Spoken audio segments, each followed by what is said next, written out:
প্রথম ব্লগ আমি শপিং দিয়ে শুরু করলাম। আসসালামু আলাইকুম, আপনারা সবাই কেমন আছেন? আলহামদুলিল্লাহ আমি ভালো আছি। এই তো একটা পাঞ্জাবির শোরুমে গেলাম। আমার ছেলে অনেক দিন পর আসতেছে, আমি তার জন্য একটা পাঞ্জাবি কিনবো। তো পাঞ্জাবি ঘুরে ঘুরে দেখে আমার একটা পাঞ্জাবি ভালো লাগছে, আর এই পাঞ্জাবিটা আমি নিয়েছি। এই পাঞ্জাবিটা কেমন হয়েছে বলবেন। তারপর থ্রি পিস কিনছি, ওখানে আমি ভিডিও করিনি, বাসায় আনার পরে থ্রি পিসের ভিডিওগুলো করতেছি।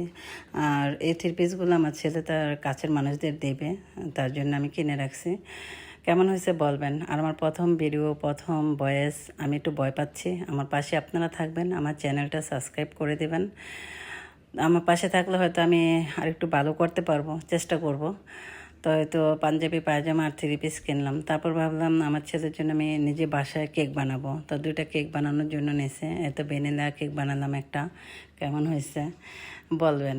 এই তো সমোসা বানানোর জন্য রুটি বানাচ্ছি। তারপর একটা চকলেট কেক বানাইছি। তারপর ছেলেকে আনার জন্য প্রিপারেশন নিচ্ছি, যাবো এয়ারপোর্টে। তো আমরা এয়ারপোর্ট গেলাম, একটু ভিডিও করলাম, করতে পারিনি বেশি। তারপর ছেলে আসলো, আমরা বাসায় চলে আসলাম। এই তো আমার ছেলে বাসায় চলে আসছে। ছেলের জন্য ছোটোখাটো আয়োজন। কেমন হয়েছে আপনারা বলবেন। আর সবাই আমাদের জন্য দোয়া করবেন। আল্লাহ হাফেজ।